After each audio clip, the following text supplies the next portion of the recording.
Hello students, again ये electrochemistry आपकी चल रही है। लास्ट वीडियो में आपने सीखा अगर आपको इलेक्ट्रोकेमिकल सेल गिवन है तो सेल रिएक्शन कैसे लिखी जाती है। आपने सीखा कि लेफ्ट इलेक्ट्रोड की हम ऑक्सीडेशन रिएक्शन लिखते हैं और राइट की रिडक्शन रिएक्शन लिखते हैं और फिर दोनों को ऐड कर देते हैं। अब हम उसका रिवर्स सीखना है। To construct electrochemical cell when cell reaction is given, तो आपको सेल की रिएक्शन दी हुई है और आपको सेल बनाना पड़ जाए, कहा जाए आप सेल बनाइए। तो जैसा आपने पढ़ा कि लेफ्ट इलेक्ट्रोड पर ऑक्सीडेशन होता है, यानी इसमें हम देखेंगे किसका ऑक्सीडेशन हो रहा है, वो लेफ्ट इलेक्ट्रोड होगा। राइट पे रिडक्शन होता है, यानी जिसका रिडक्शन हो रहा है वो राइट इलेक्ट्रोड होगा। तो जैसे कि सेल रिएक्शन आपको गिवन है, इसमें ये आयोडाइड से आयोडीन की ऑक्सीडेशन हो रहा है। 11th क्लास में पढ़ चुके आप रेडॉक्स के लेसन में। और ये फेरिक से फेरस ये रिडक्शन हो रहा है। तो ये हमारा लेफ्ट इलेक्ट्रोड हो गया और ये हमारा राइट इलेक्ट्रोड हो गया। इस तरह से इलेक्ट्रोकेमिकल सेल जो है वो बनाना पड़ता है। इन सब पे आगे अभी बेस न्यूमेरिकल्स होंगे। इन सारी थ्योरी को आप और ध्यान से सुनिए, पढ़िए, समझिए और फिर उसके बाद इसमें न्यूमेरिकल्स किए जाएंगे।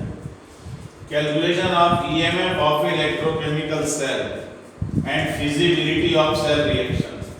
कोई इलेक्ट्रोकेमिकल सेल जैसे सेल कहा जाए, आप इसका EMF कैलकुलेट करिए। अब feasibility माने पॉसिबिलिटी, और ये बताइए कि इस सेल की जो रिएक्शन है होगी या नहीं होगी, ये मतलब है इस पॉइंट का। तो किसी भी इलेक्ट्रोकेमिकल सेल का EMF ऐसे कैलकुलेट किया जाता है। राइट इलेक्ट्रोड के रिडक्शन पोटेंशियल में से लेफ्ट इलेक्ट्रोड का रिडक्शन पोटेंशियल माइनस कर दीजिए, तो ये ईएमएफ ऑफ ए सेल है। Reduction potential of right electrode minus reduction potential of left electrode. इस तरह से कैलकुलेट किया गया ईएमएफ अगर पॉजिटिव आए तो उसका मतलब होगा कि उस सेल की रिएक्शन फिजिबल है, माने होगी। और अगर इस तरह से कैलकुलेट किया गया ईएमएफ नेगेटिव आए तो उस सेल की रिएक्शन नहीं होगी, और फिर उसका मतलब होगा कि वो रिएक्शन बैकवर्ड डायरेक्शन में होगी, इधर से ना होगी, इस साइड से इधर रिएक्शन होगी। ये उसका मतलब होगा अगर ये नेगेटिव आया होता। अगर हमें किसी सेल की रिएक्शन मालूम है और सारे रिएक्टेंट और प्रोडक्ट की कंसंट्रेशन मालूम है, एक्टिव मास मालूम है, तो फिर ईएमएफ को नर्स इक्वेशन से कैलकुलेट करते हैं। एक Nernst equation for calculation of EMF of electrochemical cell. मान लीजिए एक सेल रिएक्शन है, जैसे ये सेल रिएक्शन है और हमें सारे रिएक्टेंट और सारे प्रोडक्ट का एक्टिव मास मालूम है, तो नर्स के हिसाब से EMF of a cell E is equal to E0 minus 0.059 upon n log active mass of C to the power small c। जैसे कि आप इक्विलिब्रियम कांस्टेंट लिखते हैं 11th क्लास में, बिल्कुल सेम मेथड कि जितने ये मोल्स हैं उतनी पावर रेस की जाती है अपॉन द रिएक्टेंट्स नीचे जितने मोल्स हैं उतनी पावर रेस की जाती है। बिल्कुल इक्विलिब्रियम कांस्टेंट Kc ऐसे ही लिखा जाता है। तो ये ईएमएफ ऑफ सेल निकालने का नस का ही फार्मूला है। यहाँ E0 क्या है? E0 स्टैंडर्ड ईएमएफ है सेल का। स्टैंडर्ड ईएमएफ माने जैसे ईएमएफ अभी पढ़ा आपने, राइट के रिडक्शन पोटेंशियल में से लेफ्ट का रिडक्शन पोटेंशियल माइनस करना है। इसी तरह स्टैंडर्ड ईएमएफ का मतलब हुआ राइट के स्टैंडर्ड रिडक्शन पोटेंशियल में से लेफ्ट का स्टैंडर्ड रिडक्शन पोटेंशियल माइनस करना है। तो इस तरह से E0 आएगा, या तो न्यूमेरिकल में दिया होगा या आपको कैलकुलेट करना होगा। n क्या है? पूरी इक्वेशन को देखने से, जैसे इक्वेशन है इसको देखने से पता चल रहा है इसमें 2 इलेक्ट्रॉन्स का जो ट्रांसफर हो रहा है। जितने भी इलेक्ट्रॉन का ट्रांसफर हो, रिएक्शन देखने से पता चलेगा n number of electrons transferred है। अगर सेल इक्विलिब्रियम में है, इक्विलिब्रियम के समय सेल का ईएमएफ E जो है वो 0 होता है। जब E 0 हो जाएगा तब ये वैल्यू ऐसे आ जाएगी, E0 is equal to 0.059 upon n log। जैसा ही बताया ये इक्विलिब्रियम कांस्टेंट होता है। अब इसी के आगे और नाउ जो कुछ पढ़ा उसी के आगे कंसंट्रेशन सेल्स।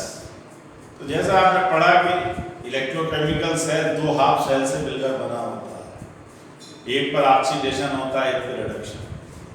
अब दोनों हाफ सेल अगर सेम इलेक्ट्रोड के हों, जैसे दोनों हाफ सेल जिंक के हों, राइट भी लेफ्ट भी, दोनों हाफ सेल सिल्वर के हों, राइट भी लेफ्ट भी, तो ऐसे जो इलेक्ट्रोकेमिकल सेल्स हैं उनको हम कंसंट्रेशन सेल्स कहते हैं कि जिसमें दोनों ही इलेक्ट्रोड सेम हों।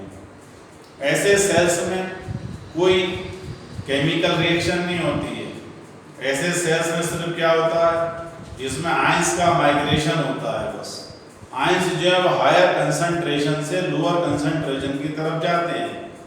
जैसे मान लीजिए हमारे पास एक कंसंट्रेशन सेल है जिंक इलेक्ट्रोड्स का बना हुआ है। एक में जिंक आयन की कंसंट्रेशन C1 है, एक में जिंक आयन की कंसंट्रेशन C2 है।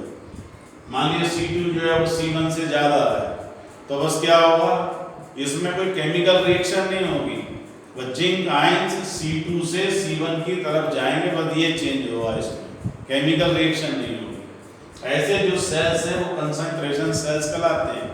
इसमें ऑब्जेक्टिव टाइप क्वेश्चन आपसे पूछा जा सकता है, आपको दो जिंक इलेक्ट्रोड्स दे दें, कहें बताओ कौन सा राइट इलेक्ट्रोड होगा, कौन सा लेफ्ट। तो जिसमें आयंस की कंसंट्रेशन ज़्यादा है, जैसा कि आपने सबसे पहले दिन पढ़ा कि इलेक्ट्रोकेमिकल सेल्स में आयंस राइट इलेक्ट्रोड से लेफ्ट की तरफ माइग्रेट करते हैं, तो इसमें जिसमें आयंस की कंसंट्रेशन ज़्यादा होगी वो राइट इलेक्ट्रोड होगा, और जिसमें आयंस की कंसंट्रेशन कम होगी वो लेफ्ट इलेक्ट्रोड होगा। या ऑब्जेक्टिव टाइप क्वेश्चन के लिए हुआ।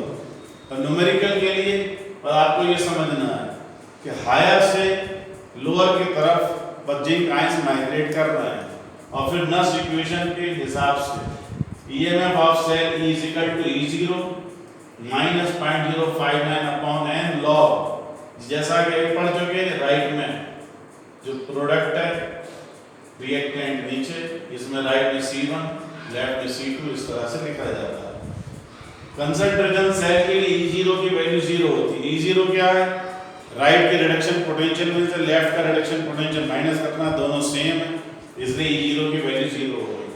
N जो है ये चार्ज और आयन, ये आयंस पर जो चार्ज है, यदि इस केस में N की वैल्यू जो है वो 2 हो जाएगी, मतलब सिल्वर का इलेक्ट्रोड हो, N की वैल्यू 1 हो जाएगी। तो ये कंसंट्रेशन सेल्स के बारे में हुआ। न्यूमेरिकल्स होंगे, आपको ये सारी थ्योरी को याद करना है। इसके बाद इलेक्ट्रोकेमिकल सेल्स में ये last theory, work done and free energy change. Work ये डायरेक्ट फार्मूला है, वर्क डन W और फ्री एनर्जी चेंज दोनों इक्वल होते हैं, इक्वल टू -mfe। जहाँ n क्या है, n है नंबर ऑफ इलेक्ट्रॉन्स ट्रांसफर्ड। कोई भी रिएक्शन जैसा भी सीख चुके हैं उसमें आपको रिएक्शन देखने से पता चलेगा कितने इलेक्ट्रॉन ट्रांसफर्ड हो रहे हैं। F जो है वो 1 फैराडे, उसकी वैल्यू इतनी लगाई जाएगी जितनी पुट होगी 96500 कूलम, और E जो है EMF वोल्ट में पुट होगा। जब ये आप वैल्यू ये कूलम में लगाएंगे वोल्ट में, तब आपको वर्क डन जो है वो जूल्स में मिल जाएगा। और उसके बाद last standard free energy change. ये 11th क्लास में आप पढ़ चुके हैं कि free energy change standard free energy change में क्या डिफरेंस है। जब सारे रिएक्टेंट प्रोडक्ट अपनी स्टैंडर्ड स्टेट में होते हैं तब उसे हम स्टैंडर्ड फ्री एनर्जी चेंज कहते हैं, उसको डेल्टा G 0 से डिनोट करते हैं। इसकी वैल्यू ये है, जैसे यहाँ E था या E0 है। ये E0 क्या है, स्टैंडर्ड EMF, इसको इक्विलिब्रियम कांस्टेंट से भी कनेक्टेड है, delta G 0। Delta G not कहिए, डेल्टा G 0 कहिए, standard free energy change -2.303 RT log K। K माने इक्विलिब्रियम कांस्टेंट, और R की वैल्यू गैस कांस्टेंट, जो वैल्यू आप R की पुट करेंगे उसी यूनिट में डेल्टा G 0 हमको मिलेगा। अगर आप R जूल्स में पुट करें, जनरली जूल्स में पुट करते हैं, जूल्स पर केल्विन पर मोल। R अगर 8.314 जूल्स पर केल्विन पर मोल तो आपको ये जूल्स में मिल जाएगा।